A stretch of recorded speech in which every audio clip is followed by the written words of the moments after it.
A sequência de Fibonacci é uma das séries de números mais famosas da história. Ela é chamada de código secreto da natureza ou sequência divina porque pode ser verificada no mundo natural em vários casos, como nas pétalas do girassol ou na casca do abacaxi. Talvez você já tenha estudado isso ou visto em algum filme como o Código da Vinci. A sequência de Fibonacci tem uma relação próxima com um número que também é muito famoso. O número de ouro, também conhecido como proporção áurea, por ser relacionado à beleza e à natureza.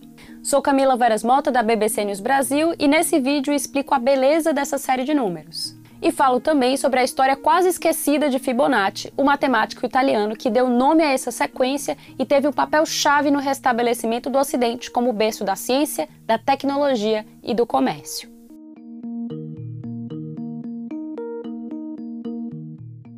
Leonardo de Pisa, mais conhecido como Fibonacci, escreveu sua célebre série de números em 1202, quando publicou o livro Liber Abaci, ou Livro de Cálculo ou Livro do Ábaco em português. A sequência aparece em um problema sobre a criação e reprodução de coelhos que diz o seguinte: suponha que uma pessoa tenha um casal de coelhos recém-nascidos. Eles demoram 2 meses para atingir a idade de reprodução. Logo depois desse tempo, eles têm 2 filhotes que sempre vão ser um macho e uma fêmea. Daí por diante, eles vão se reproduzindo todo mês, sempre dando origem a um macho e uma fêmea, sem que nenhum animal morra. Perceba que tudo isso é muito improvável do ponto de vista biológico, mas a proposta vale para os nossos fins matemáticos aqui. A pergunta de Fibonacci ao final do problema é: quantos pares de coelhos vamos ter depois de 1 ano? Para chegarmos a esse número, temos que pensar que durante o primeiro mês, nosso casal de coelhos original ainda não atingiu a idade de reprodução. No segundo mês, eles chegam à idade adulta, mas ainda temos apenas um par de animais. No começo do terceiro mês, o casal tem suas primeiras crias, o que já nos deixa com 2 pares de coelhos. No começo do 4º mês, o primeiro casal se reproduz outra vez e o segundo conclui seu amadurecimento. Dessa forma, ficamos com 3 pares. No 5º mês, o primeiro casal volta a se reproduzir e o segundo tem crias pela primeira vez, mas o terceiro estará chegando à maturidade. Portanto, temos 5 pares. Esses ciclos reprodutivos continuam a cada mês, de forma que ao final de 1 ano, a quantidade de casais de coelhos chegue a 144.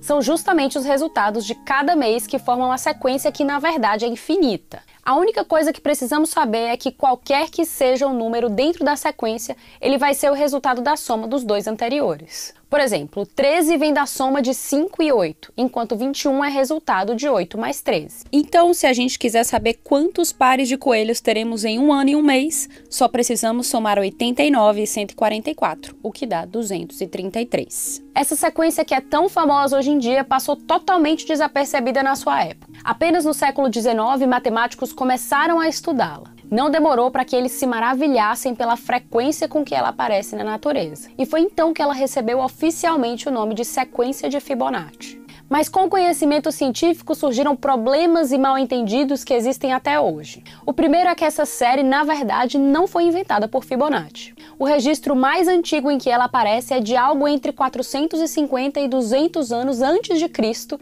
está num livro sobre métrica escrito pelo matemático indiano Pingala. O segundo é que, apesar de a sequência aparecer em diversas estruturas naturais e padrões de crescimento, ela não rege a natureza de forma universal, nem mesmo nesses 2 aspectos. Vejamos as pétalas das flores, que são um exemplo clássico. Como explica o renomado matemático e divulgador científico americano Keith Devlin, autor de 2 livros sobre Fibonacci, a série de números realmente aparece nas pétalas de diversas flores com maior frequência do que se possa imaginar.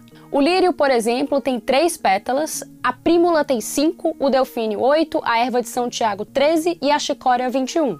A margarida pode ter 13, 21 ou 34 pétalas e os girassóis, exemplos mais extremos da sequência de Fibonacci em flores, podem ter 21, 34, 55, 89 ou 144 pétalas na primeira fileira, emparelhadas respectivamente com outras 34, 55, 89, 144 ou 233 na segunda.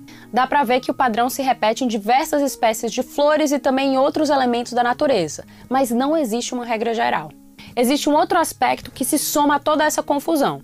E é aqui que entra em cena o outro número famoso que eu citei lá no começo do vídeo, o número de ouro. Existe uma relação muito próxima entre a sequência de Fibonacci e o número de ouro, uma constante matemática que também é muito antiga, famosa e cercada de mistério. Para resumir bastante, o que acontece é que se a gente dividir um número da sequência de Fibonacci pelo anterior, o resultado vai ser cada vez mais próximo de 1,618033987, etc. Eu digo cada vez mais próximo porque quanto maiores forem os números escolhidos, mais o resultado se aproximará do número de ouro. Na matemática, ele costuma ser representado pela letra grega φ e é infinito. Na área cultural, é comum dizer que a proporção áurea tem característica de ser naturalmente agradável ao olho humano. Por isso dizem que ela pode ser verificada em obras como o Partenon ou A Última Ceia de Leonardo da Vinci. Nesse último caso, por exemplo, diversos estudos mostraram que o número de ouro está presente na sala, na mesa e até na posição dos protagonistas. Mas, como ressalta o próprio Devlin, não existe a certeza de que a proporção áurea contém a essência da beleza. Para ele, a melhor explicação para a existência de todas essas teorias é que nós humanos somos bons em reconhecer padrões e ignoramos tudo aquilo que os contraria. E vale lembrar que quem diz isso é um especialista cujo último livro sobre Fibonacci afirma no título que esse esquecido gênio matemático mudou o mundo. Mas então qual foi o verdadeiro legado do matemático italiano? O grande mérito de Fibonacci foi a sua enorme influência na popularização na Europa do sistema numérico indo-arábico, o mesmo que nós usamos até hoje. De fato, a maior parte do seu livro do cálculo consiste em explicar o básico sobre o sistema, como escrever os números de 0 a 9 e também como somar, subtrair, multiplicar e dividir usando os algarismos. Mas esses conceitos que parecem tão óbvios hoje em dia não eram assim antes do século XIII.